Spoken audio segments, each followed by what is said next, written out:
पिछली कड़ी में हमने जाना माँ दुर्गा के प्रथम स्वरूप माँ शैलपुत्री की अद्भुत कथा, जहाँ पर्वतराज हिमालय की पुत्री ने भक्ति और साहस से जगत को चमत्कृत किया।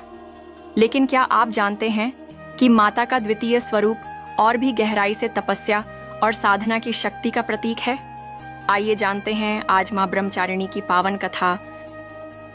नवरात्रि के दूसरे दिन पूजा की जाती है माँ ब्रह्मचारिणी की। ब्रह्म का अर्थ है तप, ज्ञान और भक्ति, और चारिणी का अर्थ है उसका आचरण करने वाली। इस प्रकार ब्रह्मचारिणी का स्वरूप है तपस्या और संयम की देवी। कथा के अनुसार जब माता शैलपुत्री ने भगवान शिव को अपने पति रूप में स्वीकार किया, तब उन्होंने उन्हें पाने के लिए कठोर तपस्या का मार्ग चुना। इस जन्म में वे ब्रह्मचारिणी के रूप में अवतरित हुईं। माँ ब्रह्मचारिणी ने हजारों वर्षों तक तपस्या की। प्रारंभ में वे केवल फल फूल खाती रहीं, फिर लंबे समय तक केवल बिल्वपत्र पर निर्वाह किया। आगे चलकर उन्होंने कई वर्षों तक केवल वायु का सेवन कर तप किया। कठोर तपस्या से उनका शरीर दुर्बल हो गया, लेकिन उनका मन अडिग और अचल रहा। इस अद्भुत तपस्या के कारण ही भगवान शिव प्रसन्न हुए और उन्होंने माता को अपनी अर्धांगिनी के रूप में स्वीकार किया। माँ ब्रह्मचारिणी का स्वरूप अत्यंत तेजस्वी और सरल है। इनके दाएं हाथ में जपमाला और बाएं हाथ में कमंडल है।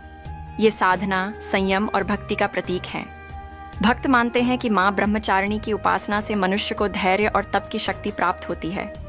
जीवन के कठिन मार्गों पर आने वाली बाधाएं दूर होती हैं और साधक को सफलता की प्राप्ति होती है। विशेषकर विद्यार्थी और साधक इनके चरणों में बैठकर एकाग्रता और ज्ञान का आशीर्वाद प्राप्त करते हैं।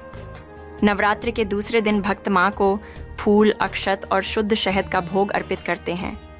ऐसा करने से जीवन में मधुरता और प्रेम की वृद्धि होती है। माता को सफ़ेद और पीले रंग का वस्त्र अति प्रिय है, इसलिए भक्त इन रंगों से उनकी आराधना करते हैं।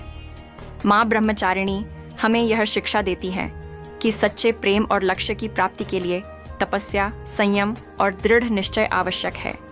जो व्यक्ति कठिनाइयों के बावजूद अपने मार्ग पर अडिग रहता है, अंततः वही सफलता पाता है। इसलिए नवरात्रि का दूसरा दिन हमें यह सिखाता है कि जीवन में चाहे कितनी भी बाधाएं आए, अगर हमारी भक्ति और निष्ठा सच्ची है तो भगवान अवश्य प्रसन्न होते हैं। अब तक आपने माँ ब्रह्मचारिणी की कठिन तपस्या और अद्भुत साधना के बारे में जाना, लेकिन क्या आप जानते हैं कि तीसरे दिन माता अपने सबसे वीर रूप में प्रकट होती हैं? अगली कड़ी में जानिए देवी चंद्रघंटा का रहस्यमय स्वरूप।